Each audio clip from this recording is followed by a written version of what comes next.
Assalamualaikum warahmatullahi wabarakatuh. Di sini kami dari kelompok D akan mempresentasikan tentang jurnal khusus dan beserta contoh soalnya.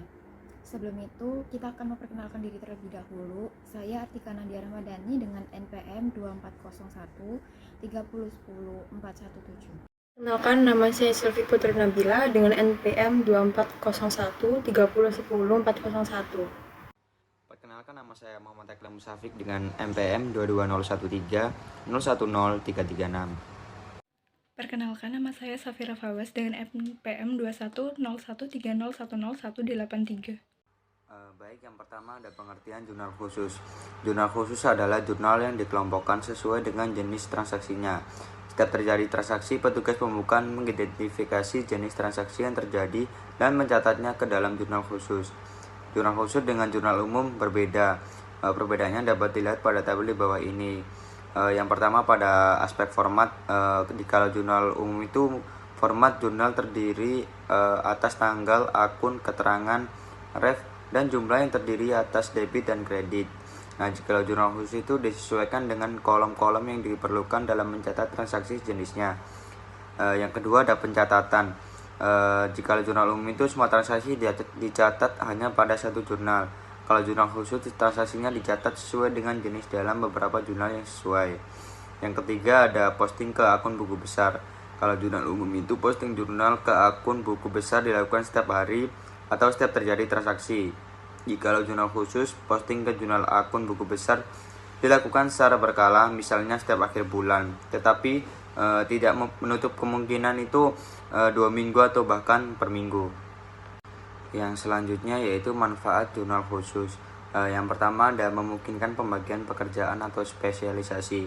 Pembagian pekerjaan dapat dilakukan dengan baik karena terdapat beberapa jurnal sesuai jenis transaksinya. Jadi bagi perusahaan yang besar itu sangat memungkinkan untuk satu orang menangani 1 atau 2 jurnal. Yang kedua ada memudahkan posting ke akun buku besar. Salah satu tujuan penyelenggaraan jurnal khusus adalah untuk memudahkan atau lebih praktis melakukan posting ke buku besar karena jurnal khusus dipindahkan ke akun buku besar secara berkala. Yang ketiga ada memungkinkan pengendalian internal yang lebih baik. Pengendalian internal akan lebih baik apabila hanya satu orang petugas yang menangani 1 atau 2 jurnal khusus. Yang keempat yaitu dapat menghemat biaya. Menggunakan jurnal khusus itu memungkinkan untuk penghematan biaya karena dapat menghemat kertas dan tenaga kerja. Dengan jurnal umum itu untuk 100 kali transaksi yang sama dibutuhkan 100 kali posting ke akun buku besar. Sedangkan pada jurnal khusus itu posting dapat dilakukan 1 kali saja. Baik, yang selanjutnya ada pengelompokan transaksi pada jurnal khusus. Yang pertama ada penjualan barang dagang secara kredit dicatat pada suatu jurnal khusus yaitu jurnal penjualan. Yang kedua pembelian barang dagang dan barang lainnya secara kredit dicatat pada satu jurnal khusus yaitu jurnal pembelian. Pembelian barang dagang dan pembelian barang lainnya secara tunai dicatat pada jurnal pengeluaran kas. Yang ketiga ada penerimaan uang tunai perusahaan dicatat pada suatu jurnal khusus yaitu jurnal penerimaan kas. Penerimaan uang dapat bersumber dari penerimaan piutang, penerimaan piutang tunai, dan penerimaan setoran modal pemilik. Yang keempat, pengeluaran untuk keperluan berbagai kegiatan perusahaan dicatat pada suatu jurnal khusus yaitu jurnal pengeluaran kas. Transaksi yang dicatat pada jurnal pengeluaran kas antara lain yaitu pembayaran utang dagang, pembayaran dagang dan barang lainnya dengan tunai, dan pembayaran gaji. Saya ingin mempresentasikan PPT mengenai jurnal khusus dalam pencatatan akuntansi. Dalam pencatatan akuntansi terdapat beberapa jurnal khusus. Terdapat 4. Yang pertama yaitu jurnal penjualan atau sales journal. Jurnal penjualan sendiri adalah jurnal khusus untuk mencatat transaksi penjualan barang dagangan secara kredit. Penjualan secara tunai tidak dicatat pada jurnal penjualan, melainkan pada jurnal penerimaan kas. Lalu yang kedua terdapat jurnal pembelian atau purchase journal. Jurnal pembelian ini adalah jurnal khusus untuk mencatat pembelian barang dagang dan harta lainnya secara kredit. Selanjutnya terdapat jurnal penerimaan kas, yaitu jurnal penerimaan kas adalah jurnal khusus untuk mencatat semua transaksi penerimaan uang tunai atau setara dengan uang tunai. Dan yang terakhir adalah jurnal pengeluaran kas. Jurnal pengeluaran kas dikhususkan untuk mencatat transaksi pembayaran yang dilakukan oleh Selanjutnya, di sini saya akan membahas soal latihan yang telah diberikan. Yang pertama, jurnal penjualan. Kasus yang tergolong pada jurnal penjualan yang pertama adalah pada tanggal 4 Februari. Dijual barang dagang kepada PD Cattleya sebesar 4.500.000 dengan nomor faktur 222 dengan syarat 2/10 N/30. Dalam jurnal penjualan pada tanggal 4 dengan nomor faktur 222, akun yang dikredit yaitu PT Cattleya, kemudian syarat pembayarannya yaitu 2/10 N/30. Kemudian piutang dagang dengan sebagai debit dan penjualan sebagai kredit sejumlah 4.500.000. Dan kasus yang kedua yaitu pada tanggal 7 Februari, dijual barang dagang kepada PD Bulan sebesar 6 juta dengan syarat EUM nomor faktur 333. Pada jurnal penjualan ditulis sebagai pada tanggal 7 dengan nomor faktur 333 dengan akun yang dikredit yaitu PD Bulan dan syarat pembayarannya yaitu EUM. Piutang dagang sebagai debit dan penjualan sebagai kredit sejumlah 6 juta.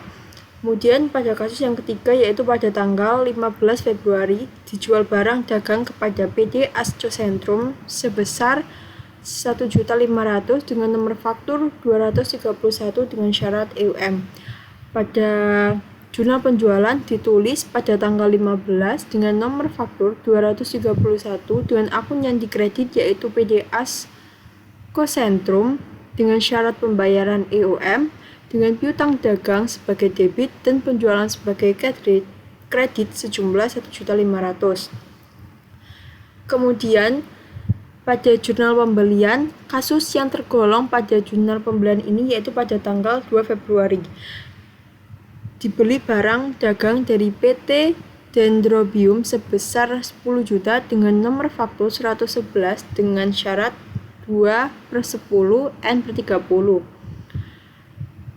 Ditulis pada jurnal pembelian pada tanggal 2 dengan keterangan PT Dendrobium dengan syarat pembelian 2/10 N/30 dengan nominal pembelian 10 juta sebagai debit dan utang dagang sebagai kredit sejumlah 10 juta.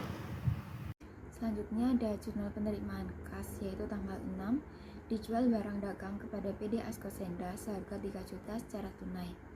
Untuk tabelnya tanggal 6 PD Asco Senda ini debitnya masuk di kas dengan seharga 3 juta dan kreditnya di penjualan dengan seharga 3 juta. Selanjutnya ada tanggal 8 yaitu diterima pelunasan dari PD Cattleya untuk penjualan tanggal 4 Februari 2.500.000. Untuk tabelnya itu tanggal 8 PD Cattleya debitnya masuk di kas dengan senilai 2.500.000 dan kreditnya 2.500.000. Selanjutnya tanggal 12 diterima pendapatan bunga dari Bank BNI sebesar 250. Jadi di tabelnya itu tanggal 12 Bank BNI debitnya di 250.000 dan kreditnya itu di penjualan 250.000. Tanggal 14 yaitu dijual peralatan kantor bekas sebesar 900.000 kepada PD Kamboja. Untuk tabelnya tanggal 14 masuk di debit itu di kas, sedangkan kreditnya juga di penjualan. Karena dia menjual peralatan jadi masuk di kredit. Selanjutnya ada jurnal pengeluaran kas. Yang pertama ada tanggal 3 yaitu dibeli barang dagang dari PD Vanda sebesar 2.500.000 secara tunai. Jadi untuk debitnya dia masuk di pembelian dengan seharga 2.500.000. Untuk kreditnya masuk di kas dengan seharga 2.500.000. Selanjutnya ada tanggal 9 yaitu dibayar beban listrik dan telepon bulan ini sebesar 750.000. Jadi tanggal 9 ini masuk di beban, debitnya masuk di akun beban listrik dan telepon dengan jumlah 750.000. Untuk kreditnya masuk di kas dengan seharga 750.000. Selanjutnya tanggal 10 yaitu dibayar semua hutang kepada PT Dendrobium. Nah, PT Dendrobium ini ada di tanggal 2 yaitu dibeli barang dagang dari PT Dendrobium sebesar 10 juta dengan nomor faktur 111 dengan syarat 2%. Jadi untuk tabelnya PT Dendrobium ini masuk debitnya di utang karena 10 juta dikurangi 2%, hasilnya jadi 9.800.000. Untuk kreditnya masuk di kas dengan seharga 9.800.000. Ada jurnal umum yaitu pada tanggal 5 karena diterima pengembalian barang dagangan dari PD Catlea sebesar 500.000 karena barang tidak sesuai dengan pesanan. Untuk tabelnya itu tanggal 5 ini masuk akun utang dagang itu debit dengan seharga 500.000. Untuk kreditnya masuk di retur pembelian dengan seharga 500.000.